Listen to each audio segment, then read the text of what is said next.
अंधा इश्क। एक लड़का था दीवाना सा। वह एक लड़की से बहुत प्यार करता था, लेकिन परेशानी यह थी कि वह लड़की अंधी थी। लेकिन फिर भी वह लड़का उस लड़की को दिलो जान से चाहता था। उस लड़की की हर ज़रूरत को ध्यान में रखता और उसके घर वालों की हर संभव मदद करने की कोशिश करता था। लड़की भी उसे धीरे धीरे चाहने लगी, लेकिन अंधी होने के कारण वह काफ़ी उदास रहती थी। वह अक्सर उस लड़के से कहा करती थी, तुम किसी और से शादी कर लो, नहीं तो दुनिया मुझे जीने न देगी, और ताने देगी कि लड़की ने लड़के को झूठे प्यार में फंसा लिया। लड़की की यह बात सुनकर लड़का दुखी हो जाता है, लेकिन लड़का उसे दिलो जान से चाहता था। वह जानता था कि लड़की भी उससे प्यार करती थी, लेकिन देख न पाने की वजह से वह किसी और से शादी करने के लिए बोलती।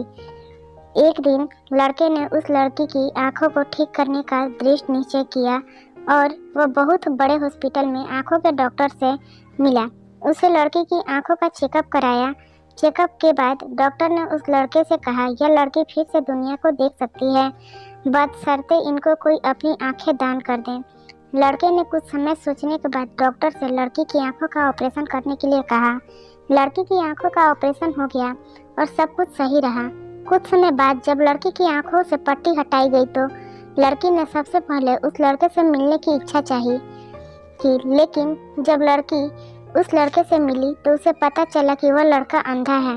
लड़की का दिल बैठ सा गया। उसने न जाने क्या क्या अरमान सजा रखे थे उस लड़के के प्रति, जो उसे एक पल में ही टूटते हुए नजर आ रहे थे। लेकिन उस लड़की ने अपने सभी अपेक्षाओं पर पानी फिरता देख किसी और लड़की से शादी कर ली।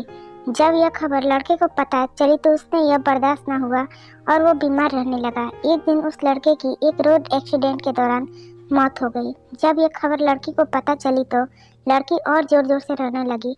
तभी उसे एक अदृश्य आवाज़ सुनाई दी, तुम मेरे दिल को तो संभाल न सकी, कम से कम मेरी आंखों को तो ख्याल रखो, रोना बंद करो। लड़की को यह आवाज़ कुछ जानी पहचानी लगी।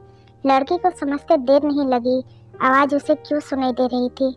लड़की फूट फूट कर और जोर से रोने लगी और अपने आप को कोसने लगी। लेकिन अब क्या हो सकता है, बस यह कहानी एक अंधा इश्क बनकर रह गई।